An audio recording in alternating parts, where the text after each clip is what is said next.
옛날 옛적 강원도의 춘천 지역에는 아름다운 호수가 자리잡고 있었습니다. 이 호수는 청해지라는 이름을 가지고 있었고 물빛이 맑고 푸른 하늘을 닮아 그러한 이름이 붙여졌습니다. 청해지는 춘천의 중심에서 반짝이며 고요한 물결을 일으켰고 주민들은 이 호수에 관한 많은 신화와 전설을 전했습니다.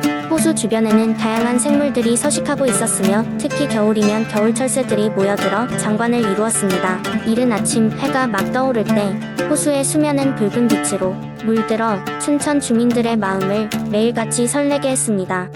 그리고 해가 저물 무렵 호수 위로 떨어지는 황금빛 태양은 마치 전설 속의 신비로운 그림을 보는 듯했습니다. 하지만 이 호수에는 신기하고도 비밀스러운 전설이 존재했습니다. 오래전 마을에는 아름다운 소녀가 살고 있었습니다. 그녀의 이름은 아라였고 아라는 춘천에서 가장 아름다운 여인이라 불렸습니다. 그녀는 호수의 에메랄드빛 물결을 닮은 초록 눈동자를 가지고 있었으며 마치 물의 정령처럼 고요하고 신비로운 분위기가 감돌았습니다.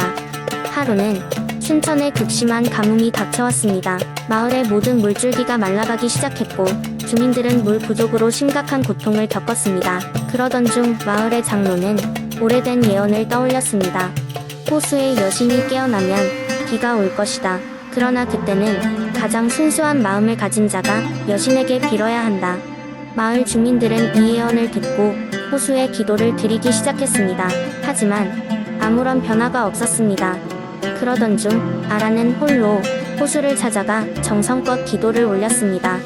그녀는 자신의 소중한 목걸이를 호수에 던지며 마을의 안녕을 기원했습니다. 그 순간 호수의 물결이 크게 일렁이며 에메랄드빛 광채가 온 하늘을 감싸기 시작했습니다.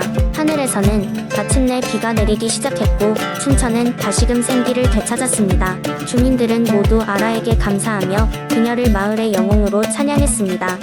하지만 그 이후로 아라는 마을 사람들의 곁에서 사라지게 되었습니다. 사람들은 그녀가 호수의 여신이 되었다고 믿으며 매년 그녀를 기리기 위한 축제와 함께 호수를 돌보았습니다. 그리하여 춘천은 풍부한 자연과 함께 살아가며 그 신비로운 전설을 후세에 전하게 되었습니다. 세월이 지나 춘천은 발전하고 많은 변화가 있었습니다. 하지만 청해지 호수는 여전히 맑은 빛을 간직하고 있으며 주민들은 가끔씩 밤하늘을 보며 아라의 초록빛 눈동자를 떠올렸습니다. 호수는 변함없이 그 자리에서 춘천과 그 주민들을 보호하며 조용히 전설을 간직하고 살아가고 있었습니다. 두 번째 이야기. 옛날 옛적 한국의 아름다운 순창 지역에는 만이산이라는 웅장한 산이 있었다. 만이산은 사계절 내내 푸르른 산세를 자랑했으며 특히 봄에는 환상적인 꽃으로 뒤덮여 사람들을 매료시켰다. 이 산 중턱에는 늘 신비로운 안개가 끼어 있는데 지역 사람들은 그 안개 속에 신비한 이야기가 숨겨져 있다고 믿었다. 만이산의 꼭대기 부근에는 어느 날 갑자기 대나무 숲이 생겨났다. 이 대나무 숲은 매우 밀집해 있어 오직 맑은 마음을 가진 사람만이 그 속으로 들어갈 수 있다는 전설이 전해졌다. 하지만 그렇게 들어간 사람들은 대나무 숲의 끝에서 놀라운 광경을 마주하게 된다고 했다. 바로 그곳엔 하늘에서 내려온 선녀가 살고 있었다. 그녀는 세상에서 가장 아름다운 목소리로 노래를 부르며 그녀의 노래는 산을 울리고 멀리서는 들리지 않지만 근처에서는 한 번 들으면 평생 잊을 수 없는 멜로디로 남게 된다고 했다. 그래서 만이산을 자주 오르는 사람들은 이 노래를 들으러 오곤 했다. 그러나 그녀의 존재는 천상과 인간 세상 사이에 규칙을 어기지 않도록 철저히 비밀로 되어 있었다. 간혹 이 선녀의 존재를 찾아내려는 자들이 있었으나 숲에 들어가면 이상하게 그 길을 계속 헤매게 되어 결국 지치고 힘들어 포기하게 되었다. 어느 날 순창 마을에 작은 소년 하나가 살고 있었다. 그의 이름은 태진이었다. 태진은 몸집도 작았고 다른 아이들보다 약했으나 마음씨는 누구보다 고왔고 호기심이 많았다. 그에게는 상상력을 자극하는 것이 많았는데 특히 만이산의 전설은 늘 태진의 상상력을 자극했다. 태진은 어느 여름날 결심했다. 이번엔 꼭 대나무 숲에 끝까지 가서 선녀님의 노래를 듣고야 알겠어. 그렇게 그는 날마다 조금씩 만이산을 오르며 길을 익혔다. 드디어 어느 날 태진은 드디어 대나무 숲에 들어서는 걸 성공하게 되었다. 숲 안은 생각했던 것보다 더 고요하고 신비로웠다. 태진은 앞을 보며 한 걸음씩 천천히 내딛었다. 드디어 숲을 거의 벗어나려던 그 순간 그는 선녀의 노래를 듣게 되었다. 그 노랫소리는 잔잔하게 들려왔지만 태진의 가슴 속에 깊게 새겨졌다. 그때 선녀가 태진 앞에 나타났다. 그녀는 환한 미소를 지으며 말했다. 내가 바로 진정한 마음의 소유자구나. 하지만 이곳의 비밀을 다른 사람에게 말하면 안 돼. 태진은 고개를 끄덕이며 그 비밀을 지켜나갔다. 그 뒤로도 태진은 선녀와의 만남을 위해 조용히 숲을 찾곤 했다. 그는 선녀의 이야기를 듣고 서로의 꿈을 나누면서 새로운 인생의 목표를 설정하게 되었다. 이렇게 대나무숲과 마니산의 전설은 인내와 신뢰 그리고 순수한 마음의 중요성을 가르쳐주며 오늘날까지 순창의 사람들 사이에서 전해 내려오고 있다. 세 번째 이야기. 옛날 옛적 아름다운 자연과 풍부한 자원이 가득한 광양의 신비로운 연못이 하나 있었습니다. 이 연못은 무지개 연못이라 불리며 그 물빛이 무지개처럼 7가지 색으로 빛났습니다. 마을 사람들은 이 연못이 신령의 기운을 받아 특수한 힘을 지녔다고 믿었고 연못 주위에서는 항상 기묘한 이야기가 돌곤 했습니다. 무지개 연못 근처에는 아리따운 소녀 은서가 살고 있었습니다. 그녀는 어릴 적부터 연못을 좋아했으며 시간 날 때마다 연못가에 앉아 물의 일렁임을 지켜보곤 했습니다. 은서는 이 연못에 얽힌 수많은 전설을 들었지만 무엇이 진실인지를 알고 싶어 했습니다. 그녀의 할머니는 항상 연못을 잘 관리해야 마을이 평화롭다고 말씀하셨습니다.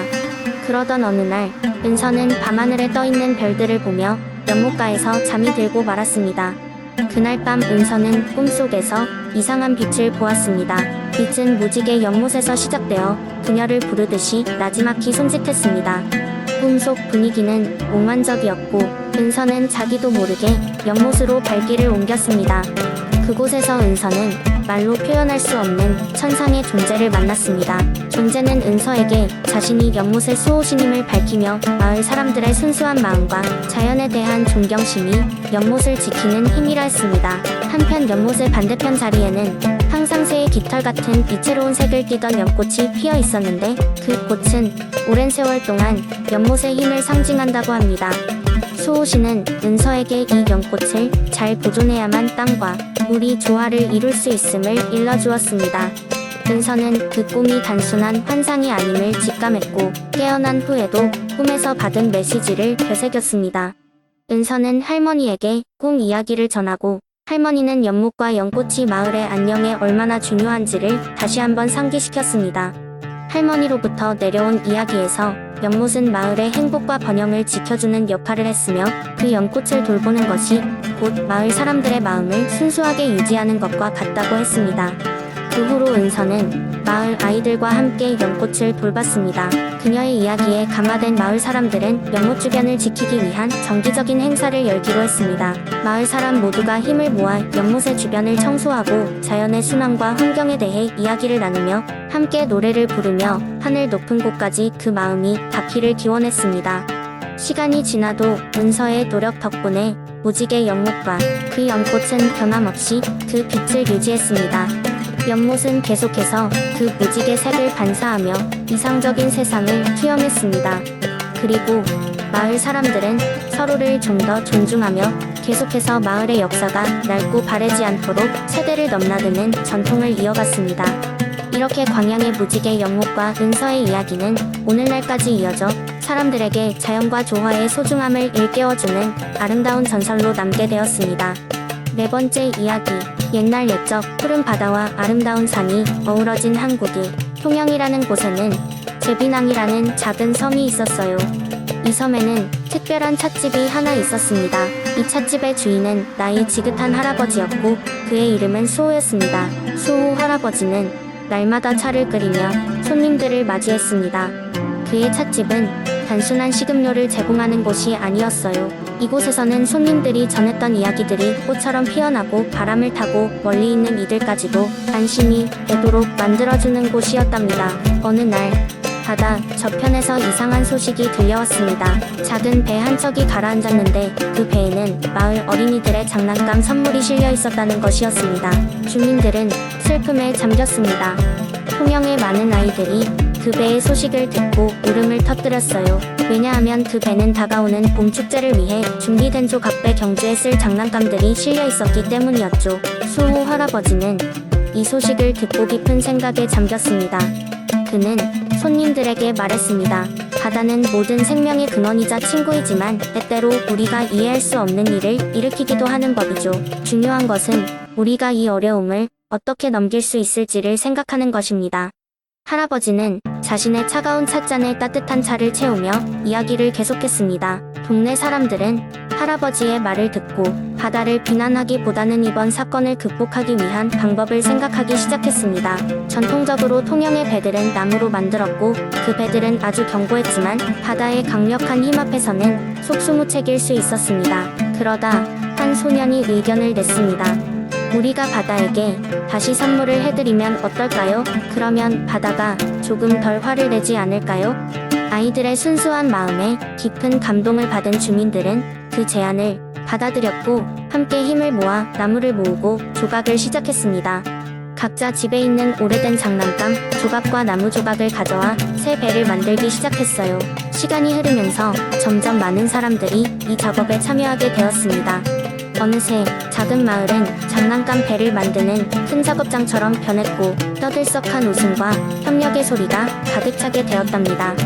수호 할아버지의 찻집은 변함없이 평화로웠고 매일 그곳에 모인 사람들은 차 한 잔을 마시며 서로의 노력에 대해 이야기했습니다. 모든 것이 준비되었을 때 사람들은 새로 만든 배들을 바다에 끼우며 아이들이 제안한 소원을 중얼거렸습니다. 바다야, 우리의 선물을 받아줘. 우리가 너를 사랑한다는 것을 기억해줘. 그날 밤 조용한 바다에 기적이 일어났습니다. 바다에서 조용히 반짝이는 빛이 나타났고 마을 사람들은 그것을 바다의 웃음이라 여겼습니다. 그 제비낭 섬은 다시 한번 화창한 날들을 맞이했고 아이들은 자신들의 꿈을 바다와 함께 나눌 수 있게 되었습니다. 그리고 다음 봄축제는 더욱 활기차고 의미 있게 자리잡게 되었습니다. 수호 할아버지의 찻집은 여전히 그 자리에 있으며 그곳을 찾는 이들은 할아버지가 끓여준 따뜻한 차를 마시고 바다가 준 선물과 같은 평화로운 시간을 보내곤 했답니다. 그리고 마을 사람들은 이 사건 이후로도 서로 협력하며 어려움을 극복하는 지혜를 얻었다고 합니다. 이 모든 이야기는 통영 사람들의 가슴에 오래도록 남아 찻집과 바다의 따뜻한 이야기로 전해졌습니다.